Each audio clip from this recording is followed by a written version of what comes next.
It's 11:06 on WSIC News Radio, and you're listening to We're Just Saying with Senator Vicky Sawyer and David. If you'd like to be part of our show, 844 Studio 4, streaming live on the WSIC app. Good to Yes. be back with you, Senator Sawyer. How are you today? It has been a week, my friend. It has been a week. It has been a long week. We started out with the shooting death of injured 8 officers, 4 Mhm. passed away, Yeah. 4 others are injured, or I think there's 5. Um, and it's just kind of been a whirlwind since then. My heart goes out to those families, and I'm so incredibly, deeply sad. I spent that morning after I found out that the officers had been hurt, talking to our friends in law enforcement. You and I both have a lot of good friends Mhm. who serve and have known these men. Again, that 48-year-old Thomas Weeks, who was a U.S. Marshal, Sam Polche, and Alden Elliott, who worked at the Department of Corrections but was serving on a task force to help serve warrants for these folks. And then, of course, Joshua Iyer, who died, who's CMPD, who died. And I was talking to our Fraternal Order of Police president, Rodney James, and it just really broke my heart. He was at the hospital the night that was happening and was with families, as FOP does. And he said to me something that is just chilling. And he's right. These folks who commit these crimes and are killing our officers have been locked up before Mhm. and released. The magistrates let them out on bond, or there's some idea that we need to allow these recidivists to continue to walk among us to where we, as sovereigns, no, we're not sovereign citizens, but as citizens, actually fear for our own life. Like, Mhm. I never carried a gun before, but now I do. Mhm. I got my concealed carry permit. I went to self-defense class this past week, and it's a real concern where before we would live, when we were growing up in North Carolina, I felt free and I felt good. I felt able to walk around the city streets of Charlotte or Raleigh. But, we've got this culture of giving these criminals a pass, and our law enforcement community is paying for it with their lives, their mental health. And it's just so sad. It really is. And actually, something you may not be aware of, but a few of the marshals that actually went down to respond to that were actually in Mooresville that morning, participating in some shooting exercises with our police. They had Really. come up, and a couple of commissioners were there. The mayor's was there, and just coming out of that, going right down to Charlotte, and that happening. I mean, it's just, and you hit the nail on the head. Recidivism, Recidivism. easy for me to say, Yeah. right? And everything, I mean, like you read the articles, and these people have rap sheets a mile long. Yeah. I mean, from everything from assault to possession to, I mean, multiple, criminal offenses, Yeah. and some of them violent, Right. and they're just being let out. Right. And I understand that we have a overcrowding problem in many jails. I get that. It's not there are no easy answers or I think anything there to is. this. I think we build more jails. I'm Well, serious. yeah, I I mean, am yeah. sick of allowing these people to terrorize our communities. And then think about the law enforcement community who worked so hard and put their life on the line to actually lock the people up. And then we have magistrates and judges and, district attorneys who just let them out. I mean, if you are a law enforcement officer, where's your win, right? Mhm. I mean, what point, we see these people who now just walk out of stores with, if it's less than $500, you're not allowed to pursue them. I mean, it's, this is got to stop. And am so incredibly sad for the law enforcement community. Anything we can do to support. I do want to say something positive that our community is doing. This next week, the Masonic Lodge and the Shriners Lodge of Lake Norman is hosting a cruise in on May 11th at Langtree at the Lake. So it's a fundraiser. So you bring your cool car, or maybe not even your cool car, just a car you like, $20 per car, free admission to the public, and $10 for a barbecue plate. And all the proceeds will go to the family of the fallen officers. So we want you to come out and support. Again, that's Mooresville Masonic Lodge and Lake Norman Shriners are going to pull this off and really want your help to financially support these officers and their families. So Yeah, absolutely, and that is one of the things that I will say about our community at large. When things like happen, we saw it when Officer Sheldon was yeah, tragically killed gosh, here in Mooresville. Our community rallies we do. around our law enforcement, which I have always loved about our area, and it really is great to see that. So please, if you can make it out Yeah. over to the car show, make sure you can make it out and support these families. Yeah. So I got over my skis a little bit this week. Oh, you did? A little I can't bit. even imagine that. My mouth, I think, may have gotten me in trouble. You'll have to be the judge of it. Your mouth got you in A trouble. little bit. A I'm little anxious to bit. hear how it Oh my gosh. happened. Okay, so I was very grateful that Dawn Vaughn, who's the chief Capitol reporter, and she's been on the show before, out of Raleigh for WRAL, and they do a podcast, and it's actually a really good podcast called Under the Dome, and it is a weekly. It drops on Monday. Our next podcast will drop on Monday. But to kind of spice things up a little bit, she invited me and Democratic Senator Natalie Murdoch to a live taping of the podcast. Well, it was just after this had happened, and that part I didn't get on my skis about because I'm absolutely steadfast think that we have laws for a reason and punishments, and we need to start getting these criminals off the road or out of our streets. But then we asked a couple other things. She asked me about the campus protest. Oh, really? Yeah, and it was just on the day. Did you see that? What happened at Chapel Hill? Yes, I did. I did see that. It was like these kids. I'm sorry, young adults, I was saying, kids. yeah. I mean, yeah. How about spoiled brats? Yeah, that too. Okay. Yeah. And they went and attacked the American flag that hangs on the campus to take it down, to put a Palestinian flag up. It's What? crazy. Yeah. What, David? What are they doing? They have no idea. Trust me when I tell you, they have no idea. They don't. I mean, is it just okay? So thankfully, Chancellor Lee Roberts, who, interesting enough, we appointed him to the board of governors, and when I got to meet him, he's got a really famous mom. Really? Mm-hmm. Who's that? Cokie Roberts. No way. Yes, way. Wow. Okay. Yes. See, that's cool. Yes, A little bit of trivia is. there. And he is brilliant. And he was the only board of trustees candidate that I've ever met that came in with like a full plan for the UNC system. And I think he was the budget writer for Governor McCrory as well. So this guy is the real deal, and he's just fantastic. But after those students had done that, then this Pi Kappa Phi, the Pikes, that fraternity went out there, and the coolest thing happened. They guarded the flag. Did you see the I did pictures? see that. It just made I think Lee Greenwood is singing in my head, and tears come up to my eyes, and I'm like, thank you, Lord. There are some wonderful young men out there. And they protected that flag from hitting the ground. Lee Roberts with campus police came out there, raised the flag back up. It was the most chilling, wonderful show of patriotism that I've seen in a long time on a college campus. And then that fraternity did the coolest thing. What's that? They did a GoFundMe. Have you seen how much they I've seen raised? for a party. They have raised like $400,000 for a party. It's going to be one heck of a party. It's gonna be. I think there are some country music stars who are lending their talents for this party, but we do have just a few seconds left, and I do want to say that coming up next, we got another controversial topic, but a really good explanation about what VLTs are from Matt Hortenstine. I said that wrong. With J&J Gaming. So listen up, and so you can learn more about VLTs. Absolutely. Listen to We're Just Saying. We'll be right back.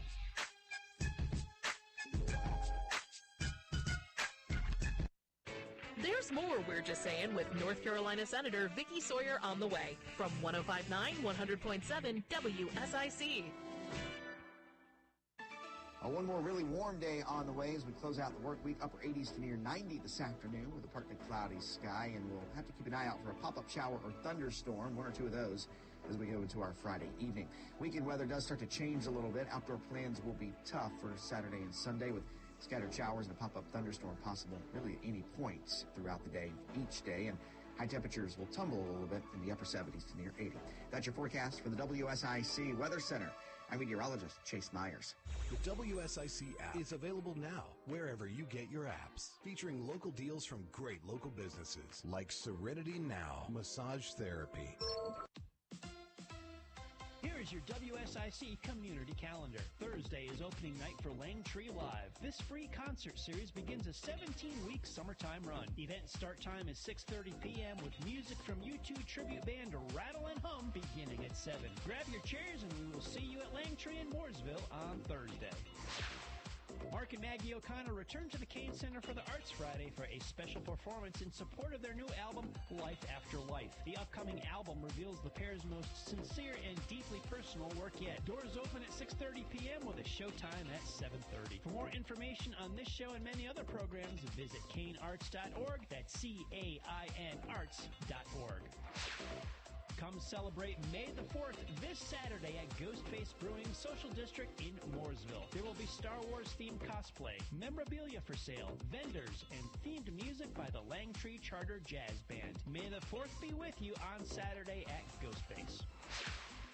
Friday and Saturday at Xenax Dragway and Concord is the Breakaway Music Festival Another World 2024. The festival begins at 4 p.m. on Friday and at 3 p.m. on Saturday with performances by Excision, Nightmare, Of the Trees, Sudden Death, Zomboy, and more. Details at charlottemotorspeedway.com. Community Singers of Lake Norman present Smokin' to a Motown Beat, a choral presentation of the sounds of Motown and rock and roll. Take a musical journey back to the 50s, 60s, and 70s with hits by the Supremes, the Four Tops, Stevie Wonder, Elvis, and more. The concert features highlights from Broadway shows Motown the Musical and Smokey Joe's Cafe, along with the Mooresville High School Honors Chorus. See you at the Mooresville Performing Arts Centers on May 5th. To keep up with all the events happening around the community and much more, including amazing local deals, download the WSIC News app today. Call now to speak with NC Senator Vicky Sawyer at 844-STUDIO-4. It's We're Just Saying on 105.9, 100.7 WSIC. Welcome back to We're Just Saying on WSIC News Radio with Senator Vicky Sawyer and David. If you'd like to be part of our show, 844-STUDIO-4. We are still streaming live on the WSIC app. And so I believe we have our special guest on the line. So before I introduce Matt, I do want to say one thing.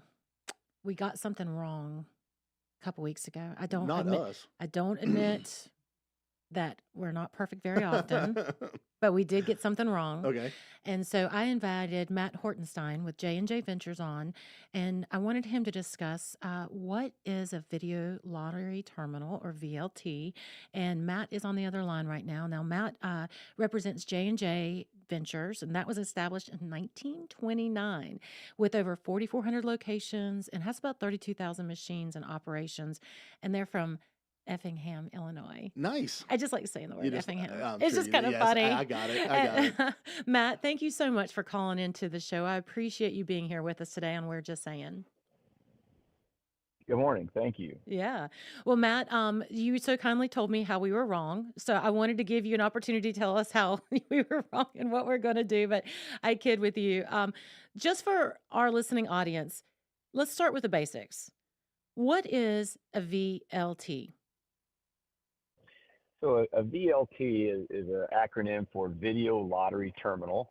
That's a synonymous term with a VGT, a video gaming terminal.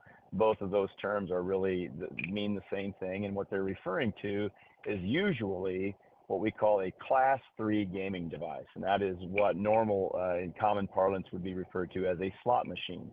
So it's the same type of slot game that you would see in any casino floor in Las Vegas or Atlantic City or any of the regional casinos. So it's a true game of chance. It's a true slot machine, and we refer to that in the industry as a Class 3 gaming device. All right. So that's what you typically refer to as a VLT. Got it. Okay. So now we have a Class 3 gaming device as a VLT. Are they legal today in North Carolina? And if they are, and if they aren't, I'm assuming, because that's why we're doing this legislation, but are they operating illegally in North Carolina now? So that's a good question. That's part of the difficulty of dealing with these devices. So they are clearly legal in a licensed casino. So of course you have two licensed casinos in North Carolina now, and there are definitely legal devices there. A true Class 3 slot game, though, would not be legal in the rest of the state. That would be an illegal gaming device under your current statute. And of course, every state handles these things differently, but in North Carolina, that would be the result. However, the status of the law is kind of behind technology. So technology as in computer systems and these gaming devices has surpassed the law, and the law just hasn't caught up yet. And so there's a lot of other devices out there that are oftentimes referred to as class two gaming devices, or sometimes they're called skill games or sweepstakes games. And the question is, do they meet the definition of a game of chance or not? And the industry that manufactures those games have been very, very clever to find loopholes in the law to be able to identify their device as not being a game of chance. And this Oh. all relates back to the definition of, well, what is a game of chance? And for example, on one hand, we would all agree that the game of roulette, for example, that's clearly a game of chance. Mhm. On the other hand, let's say we had a dart game. We're playing darts together, and I bet you $20 that I can play darts and win the game better than you can. Mhm. Clearly, that's a game of skill, Mhm. and that would not be illegal gaming because it's a game of skill. And so the law addresses this through what's known as the predominant factor test. Is the outcome of the game determined primarily or predominantly by skill or by chance? And Mhm. there's a lot of gray area inside of that definition.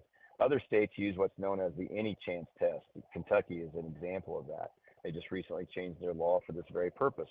And the any chance test says if there's any chance that affects the outcome of that game, then it is illegal gaming, a game of chance. So the law has to catch up with technology. There are all sorts of loopholes that the industry, the gaming industry, has found to get around what is a game of chance, what is a game of skill.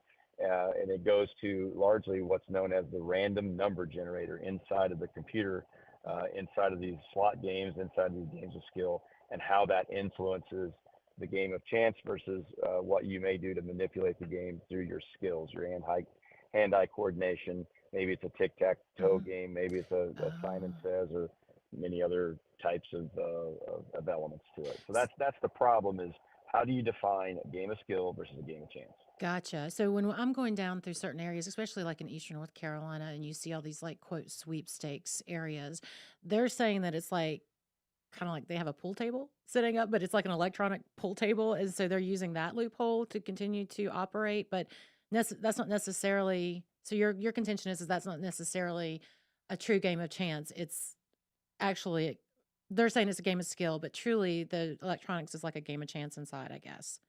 I didn't say that correctly, did Well, I? No. under the current state of the law in most states, the question is very unclear. Okay.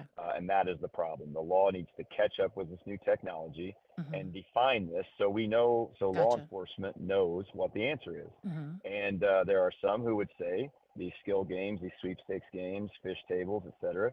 Some would say, look, there's a computer inside of there that is already determining the outcome based upon a random number generator, a randomly generated pay table, Hmm. and it's going to always pay out at a certain percentage, and therefore it's a game of chance. It's not a game of skill. Got Other it. people say no, that's not right. It is a game of skill for these other reasons, and the law just simply has to catch up with the technology to decide, and that's the trick for the policymakers. People like you and in your role Hmm. have to decide how should we regulate this, if at all, Hmm. and that's the question. Most states have decided that they should be regulated in some fashion. Hmm. Different states take different approaches. For example, Nebraska and Georgia, they regulate a skill game. Hmm. And on the other hand, if you go to Nevada, Montana, Pennsylvania, Illinois, those states regulate them as a game of chance. And so you have everything in between. So there's a policy debate. How should we approach this issue for law enforcement purposes Hmm. so that we can let technology or let the law catch up with the technology? Well, thank you for that clarification. And I'm just curious. So, if we get this legislation passed, what does it look like to everyday citizens? I mean, do I walk up and see like 50 games sitting in a smoky truck stop? I mean, is that what we are looking at? Or is it more like two or three games? Or how does that actually look to me as an average day, everyday citizen? There's a lot of different models in the United States that address that very question. Different states handle it differently. One state I think that provides a good model would be Illinois or Pennsylvania, or two good states in that regard. and they limit these locations, typically a bar, restaurant, an American Legion club style environment that typically have an entertainment venue aspect to that location. And then they'll typically limit the number of games to 5 or 6 slot games, or what we call positions, within that location. Some states also require them to be in segregated rooms, so they're not sort of out there in your face. Other states don't do that. Some of them allow it right out there in the middle of the convenience store. So there's a lot of different models. The model I think North Carolina is at least thinking about right now, it would be a model similar to what we see in Illinois, where it's a 5 or 6 position location, typically in one of those entertainment venues, a truck stop or a convenience store, bar, restaurant type environment. Okay, good. No, that's helpful because I wasn't sure if it was going to be like a standalone area, and that makes a lot of sense to me. We talk about gaming and sometimes the amount of tax revenue that can come from it, and to supplement a state's income or tax revenues. When you're looking at some of these like financial impacts to the state, have you any idea like what type of revenue that would generate for the state of North Carolina if they were regulated? Yeah, sure. Yeah. So a regulated environment typically expands the marketplace because you give consumer confidence in the game itself. Everybody wants to play a fair game that they understand, and they want to make sure they're not being cheated. So this typically a regulatory environment expands the marketplace, and certainly we all know that Americans are very interested in gaming. They like the game. It's definitely consumers want this entertainment venue. Otherwise, we wouldn't have so much gaming going on throughout the United States in the form of sports betting and horse racing and lottery and the true casinos. So there's definitely an interest in the public of having that entertainment venue. So what does that look like economically? The best way to probably explain that is to give an example of another state. I'm going to use Illinois as an example, in as much as it's probably the most robust video gaming state in the union. Last year, it generated $922 million in state tax revenue. Wow. That's probably the largest state tax revenue stream in the United States from a single gaming segment. Gotcha. So I think North Carolina is probably very similar demographically to Illinois, and I would expect at a 34% tax rate, you would generate somewhere between $750 and $900 million in new state tax revenue. Wow. Okay, so before we got a minute left, I've got the most serious question of all for you. Which games pay out the best? Is it Wheel of Fortune? I mean, give me a shot here. So no, just kidding. No, I'm just kidding. Well, there's actually some truth to that. I mean, different games do pay out differently, but it's all about what the pay table is and what's called RTP, return to player. So yes, a true Class 3 slot game typically pays out the highest return to player, and oftentimes you'll see those payout percentages be between 88 and 92%. 88 and 92%. Wow, I had no idea. Well, there you go then. Well, maybe I need to put $1 in. But then, is it really a game of chance if you're getting by? I mean, that big of a payout? Is it really a game of chance? Matt, I want to thank you so much for giving us a call and helping set us straight because we didn't get it right the first time. And this was a very informative, segment of our show. And thank you so much for giving us a call.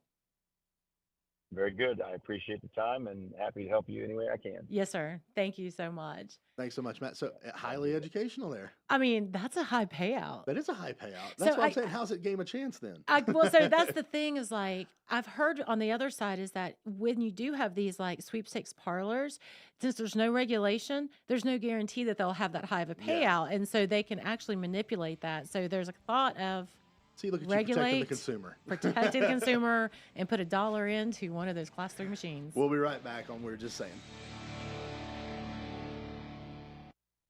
There's more We're Just Saying with North Carolina Senator Vicky Sawyer on the way from 105.9, 100.7 WSIC. One more really warm day on the way as we close out the work week. Upper 80s to near 90 this afternoon with a partly cloudy sky, and we'll have to keep an eye out for a pop-up shower or thunderstorm, one or two of those, as we go into our Friday evening. Weekend weather does start to change a little bit. Outdoor plans will be tough for Saturday and Sunday with scattered showers and a pop-up thunderstorm possible really at any point throughout the day, each day, and high temperatures will tumble a little bit in the upper 70s to near 80. That's your forecast from the WSIC Weather Center. I'm meteorologist Chase Myers. Right now, Sharps Lawn Equipment is offering 0% financing up to $800 rebates and Toro time cutter mowers as low as $29.99. Visit Sharps Lawn Equipment in Statesville or visit us at sharpslawn.com. Moments like making my kids my famous meatballs mean a lot to me. But after being diagnosed with metastatic breast cancer, or MBC, which is breast cancer that is spread to other parts of the body, they mean even more. I take Ibrance, palbociclib. Ibrance 125 milligram tablets with an aromatase inhibitor is for adults with HR-positive, HER2-negative MBC as the first hormonal-based therapy. Ask your doctor about Ibrance and visit Ibrance.com. Ibrance may cause low white blood cell counts that may lead to serious infections. Ibrance may cause severe inflammation of the lungs. Both of these can lead to death. Tell your doctor right away if you have new or worsening symptoms, including trouble breathing, shortness of breath, cough, or chest pain. Before taking Ibrance, tell your doctor if you have fever, chills, or other signs of infection, liver or kidney problems, are or plan to become pregnant, or are breastfeeding. Common side effects include low red blood cell and low platelet counts, infections, tiredness, nausea, sore mouth, abnormalities in liver blood tests, diarrhea, hair thinning or loss, vomiting, rash, and loss of appetite. Get into Randy Marion Chevrolet in Statesville. At the Chevrolet store, truck season continues. What's that mean? It means deep discounts, huge selection on Silverados, Colorados. I tell you, Randy Marion Chevrolet in Statesville, we've got the four-wheel drive, two-wheel drive, crew cabs, double cabs, regular cabs, any color, any style. You come pick it out today. Again, deep discounts during truck season. Randy Marion Chevrolet in Statesville, right on I-40. RandyMarionStatesville.com. Grow in your faith with biblical teaching from the Word of God. Listen to Pastor Steve Pope from Calvary Baptist Church, Sunday mornings at 9 here on News Talk WSIC, or listen on demand at WSICnews.com. This is a Bloomberg Money Minute. Stock at Apple is jumping 7% today after the company delivered an upbeat forecast and announced its biggest stock buyback in U.S. history, approving an additional $110 billion in share repurchases. The iPhone maker posted stronger than expected sales last quarter and performed better than expected in China. Apple has been in a long slump, and the latest results are a relief to investors. Two online travel companies have checked in with results. Expedia reported first quarter gross bookings that missed forecast. Analysts noted weakness in the Vrbo online vacation rental marketplace. Separately, Booking Holdings reported gross travel bookings that beat Wall Street estimates. Booking also owns Kayak and Priceline. Wall Street is pushing stocks higher after today's report showing weaker than forecast job growth in April, 175,000 jobs gained, prompting bets the Fed may start cutting rates soon after all. Dow, S&P 500 each gaining about 1%, NASDAQ up almost 2%. Andrew O'Day, Bloomberg Radio. Now more We're Just Saying with North Carolina Senator Vicky Sawyer on 105.9, 100.7 WSIC.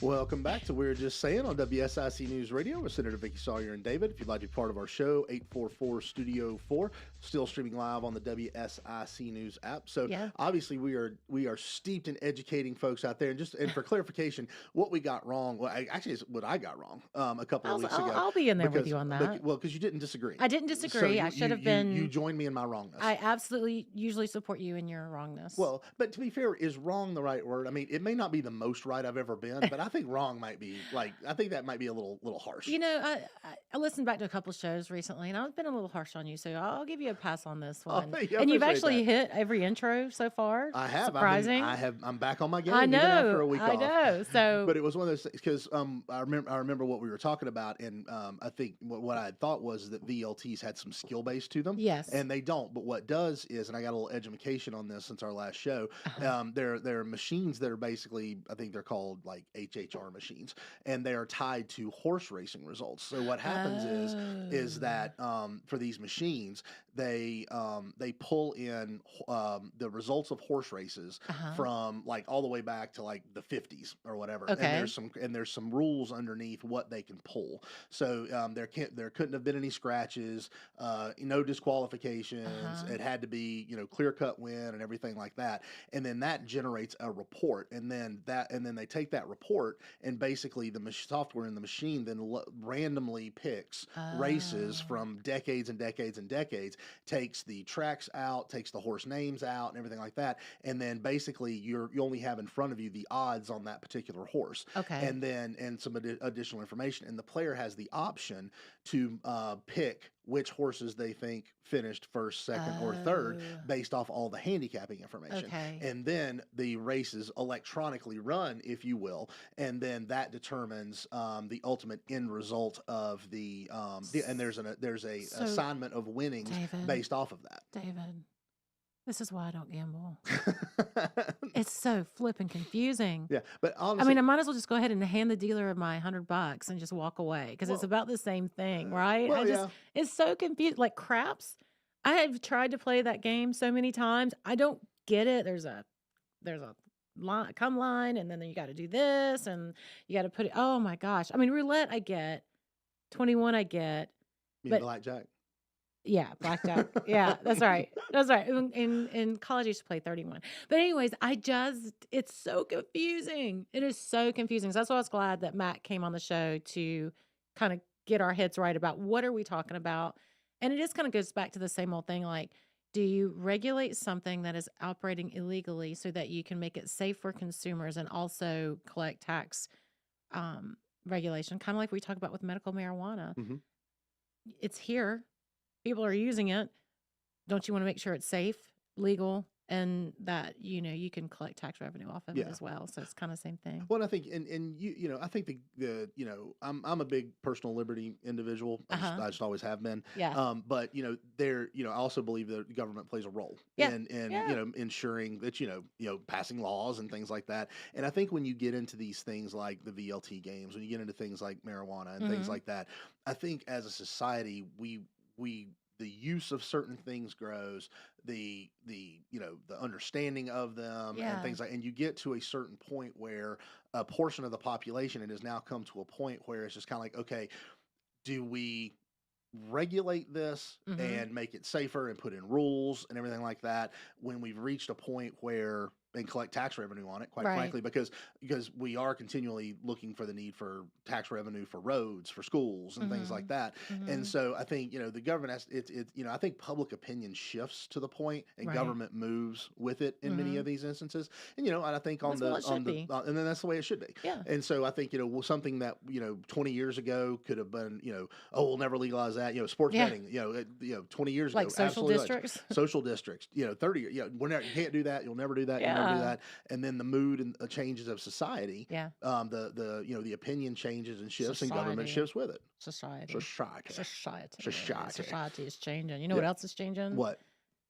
Hopefully, the ability for certain activist sheriffs to choose not to cooperate with ICE. We've talked about this bill a lot, so I just want to gleam over it. But we in the Senate passed the bill again. Same bill we pass every year again. This year we have a supermajority, so I think we can get it through. But it is for certain sheriffs who actually campaigned on allowing folks who are legal immigrants who have been arrested and detained. Like, so we're talking about murder, rape, like bad fellas and ladies, that they just need to pick up the phone and call ICE and say, hey, is this person on your list, or do you know, are they legal or are they not legal?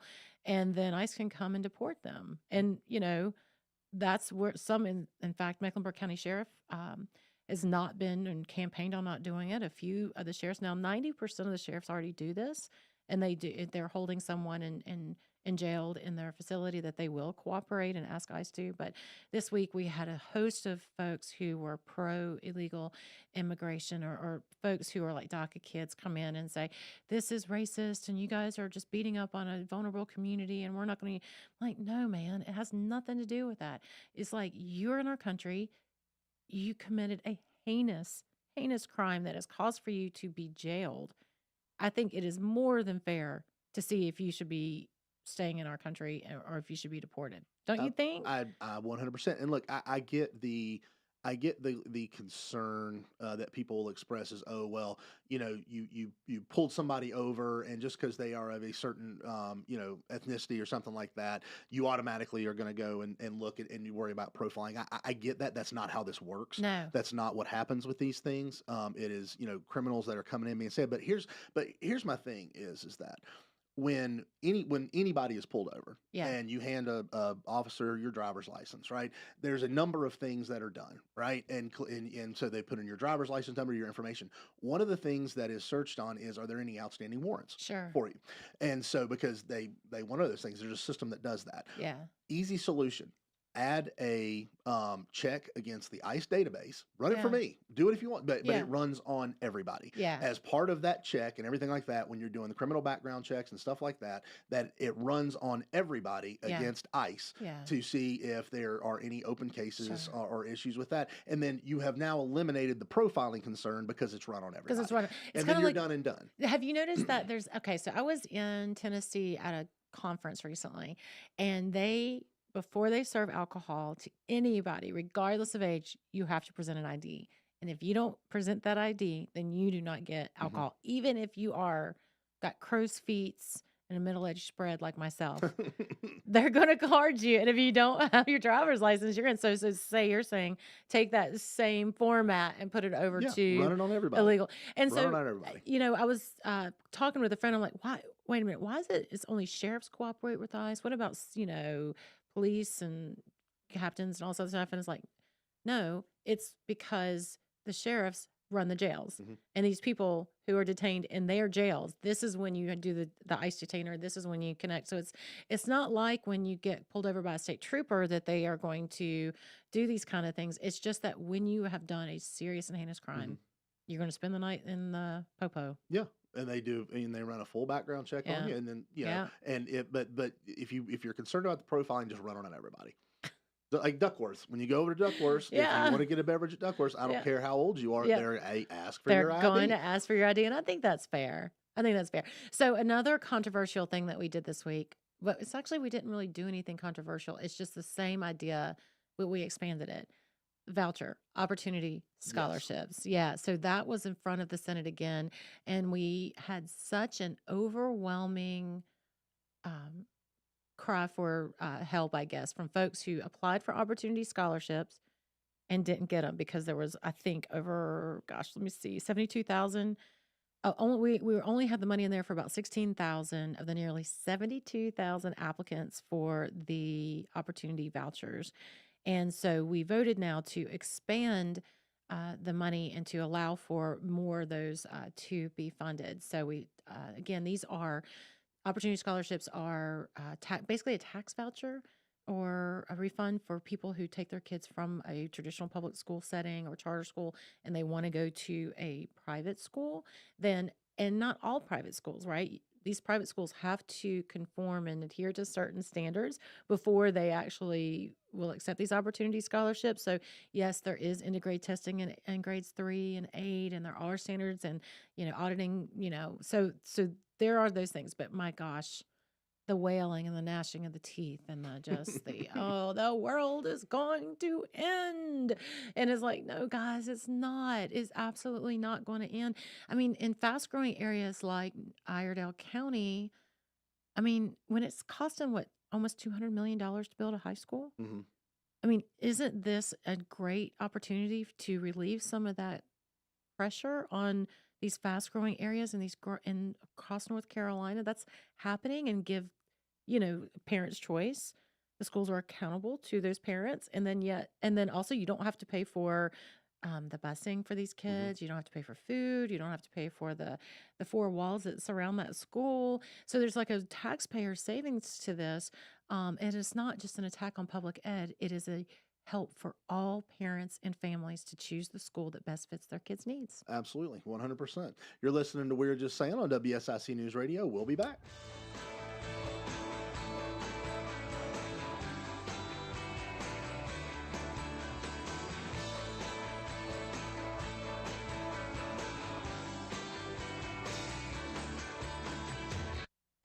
There's more We're Just Saying with North Carolina Senator Vicky Sawyer on the way from 105.9, 100.7 WSIC.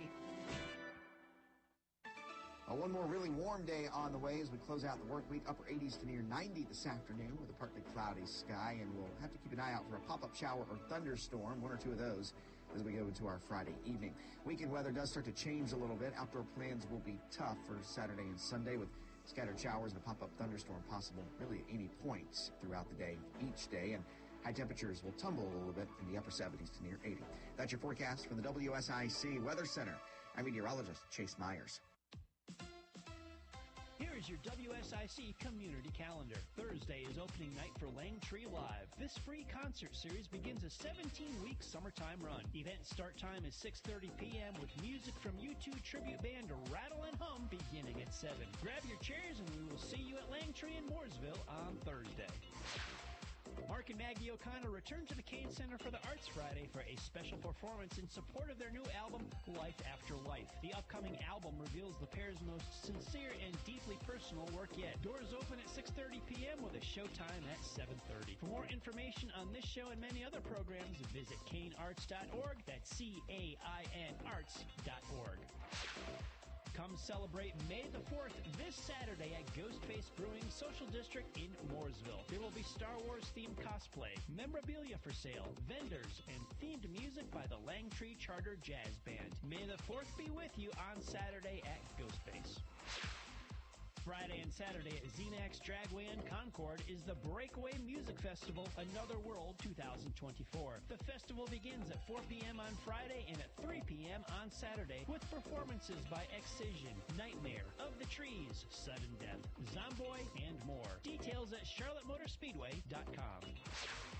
Community Singers of Lake Norman present Smokin' to a Motown Beat, a choral presentation of the sounds of Motown and rock and roll. Take a musical journey back to the 50s, 60s, and 70s with hits by the Supremes, the Four Tops, Stevie Wonder, Elvis, and more. The concert features highlights from Broadway shows Motown the Musical and Smokey Joe's Cafe, along with the Mooresville High School Honors Chorus. See you at the Mooresville Performing Arts Centers on May 5th. To keep up with all the events happening around the community and much more, including amazing local deals, download the WSIC News app today. It's We're Just Saying with North Carolina Senator Vicky Sawyer on 105.9 100.7 WSIC. Local starts here. Welcome back to We're Just Saying on WSIC News Radio with Senator Vicky Sawyer and David. If you'd like to be part of the show, 844 Studio 4. We are still streaming live on the WSIC News app. So, it's back. Guess what? It is back. Guess what's back? Shady's back. Back again. Back. Shady's back. No. What's back? Rated X. Rated X is back. Outstanding. I know I've taken a hiatus. Well, you just haven't been tweeting a whole lot. Well, I tweeted, but maybe like nice things like Happy Tuesday. Happy Tuesday, or hug your legislator Wednesday, that kind of stuff. But, session's back. I tweeted about some things, and I've had some wonderful responses. So I think we got it back. I think we do. The Rated X is back. But let me tell you one thing to lead up to the Rated X is we were going to the Opportunity Scholarship. So I'm going to, people are on both sides, right? You love it, you hate it. You're not going to change a lot of people's minds about it. It's always going to be hotly contested, but it's for the children. Yes, it is for the children. It's all for the children. All for the children. All for the children. But the one thing I wanted to make a point about is I keep hearing about how North Carolina underfunds its public education. Blah, blah, blah, blah. You guys don't love kids, mean old nasty Republicans. But I do want to know that the National Education Association's most recent report, the NEA, like the stalwart of the Democratic, in fact, some people say the third leg of the Democratic Party. I kid. I mean, but yeah, kind of. Yeah, kind of. Yeah, kind of. I mean, like they don't like Republicans. No. No. Did you know that North Carolina ranked 12th in the nation for the percentage of state-supported educational funds? Really? Number 12. Wow. So you keep on hearing like you're 39th in teacher pay and blah blah blah blah blah. Well, what they've done is actually misrepresent the numbers to make us look worse. Mm-hmm. So each state does it funds educational differently.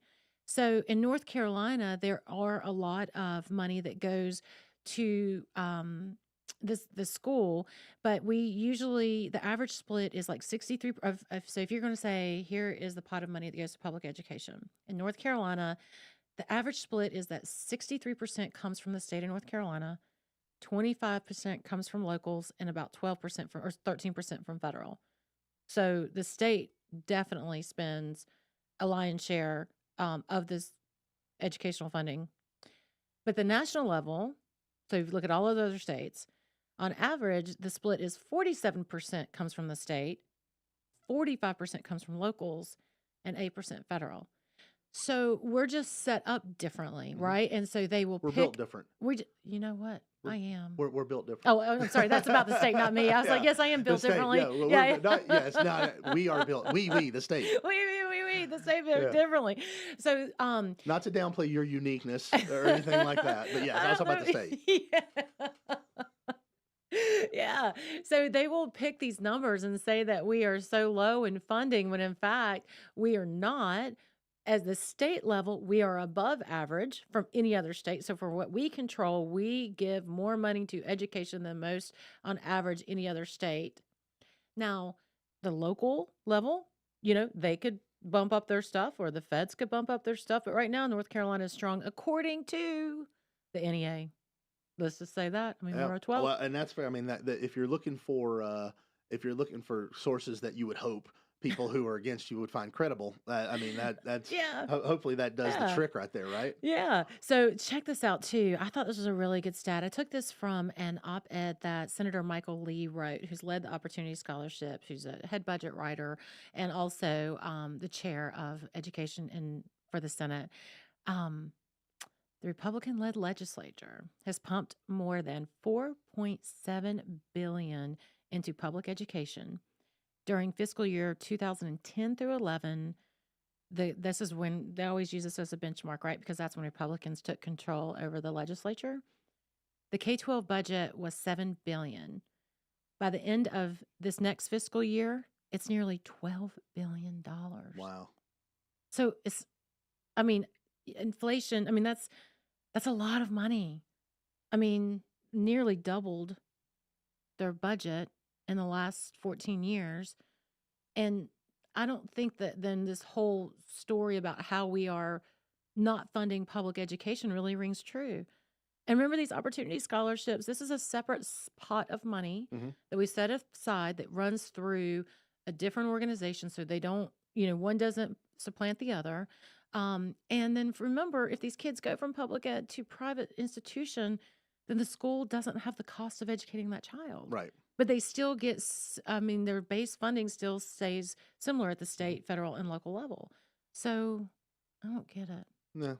Well, you're looking for logic where apparently none exists. I think it's because they can manipulate numbers to tell a story to say Republican mean, bad, mean, hate kids, mean. Yeah.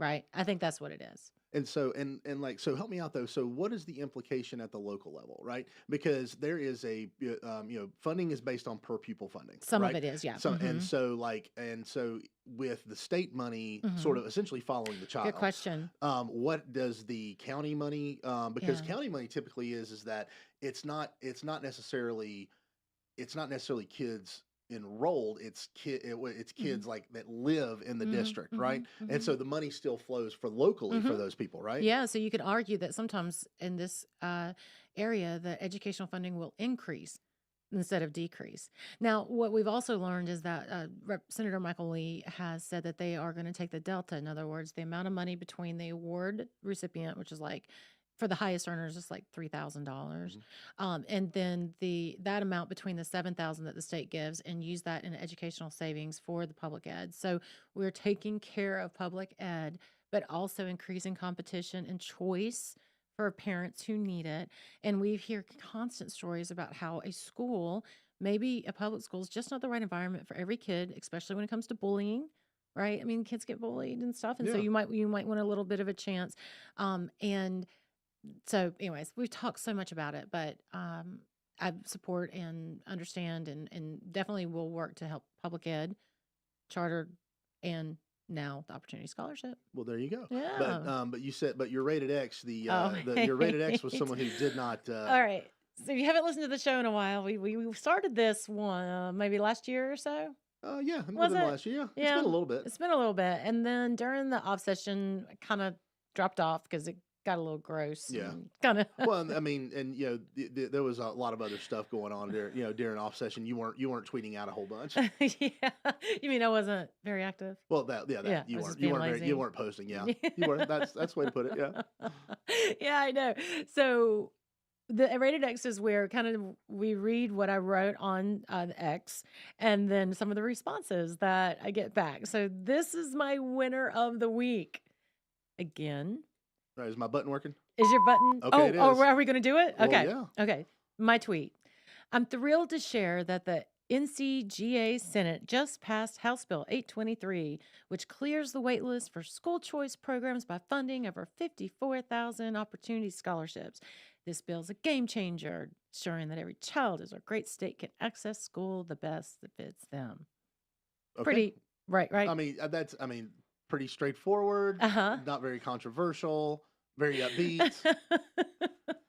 But this person did not like this. Love man 33 wife. Yeah, love man 33 wife. No Ukrainian I flag, don't- by the way. No Ukraine. Oh yeah, the Ukrainian flag's not there. Why are we giving publicity to someone who doesn't love the Ukraine? I don't know. Because I don't normally isn't that a prerequisite to get on Yes, this it's a segment? All right. Okay, wait a minute. I'm not sure what this one means. I can say the acronym. Okay, so I'll just say Yeah. the initials. From at loveman33 wife. Yeah.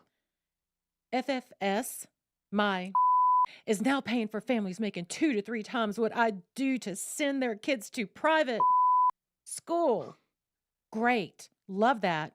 Now my rural town, there are no private schools. Congratulations. There you go. Hashtag NCPOL. See, it's been a while since we did this, but I felt our timing I was felt spot on. it's really Our good. timing was spot on. So, dear sir, no, your rural town is not paying No. for private school for anyone, especially if you don't have any private schools I know. in your area. So, and I also had one that I was given honorable mention to that they were talking about how I'm lining my pockets with taxpayer money to send my child to private school. And no, my child has graduated. 2 of them, one from public, one from private because it fit her needs better during COVID, and I love it. And so I will not be profiting or getting a tax break or whatever you guys think some kind of financial scheme is to and put be my fair- kid in school. And to be fair, the only tax dollars that actually go into your pocket is your salary, and Yeah. it would not remotely cover what private My school $13,900 would not salary a remotely year. cover what some of these things cost. No, absolutely not. So yeah, so sorry for you conspiracy theorists out there. I'm going to disappoint you once more. I'm not. My kid is going to go to a public school for both of them going to go to public school for college. And also, if they were to go to a private school and they were to receive a Pell Grant, isn't that the same thing? Well, yeah. Yeah, I remember Pell Grants are those things that are subsidized by the federal government, that if you go to a private or public school, you can get a grant based on your income to go and pay and help to pay for tuition. Yep. That's private dollars going to, public dollars going to private colleges. So, I mean, if you want to go to those areas, and I guess, and you hate opportunity scholarships, then you might as well just turn that money back. Well, exactly. Right. Return it. Or especially the pre-K stuff too. If you're getting federal subsidies for your pre-K enrollment at a private school, like a church school or anything else, then might as well go ahead and return those too. Exactly. Yeah, I mean, what's good for the goose is good for the gander. Yeah, it's science. Mhm. So, what are your plans this weekend? Anything fun? No. Did you- Cleaning. Cleaning. Good times. Summertime cleaning. Well, good for you. How about you? Well, late spring cleaning. Right? Yeah. No, I'm actually keeping it low key this Yeah, I weekend. bet. Next week, my daughter graduates college, so Oh, fantastic. so I'll try to get a few things done this week. Congratulations on that. I Well, know thank that's a you big very deal. much. All right. Well, thank you Bye. so Thanks, much. everybody.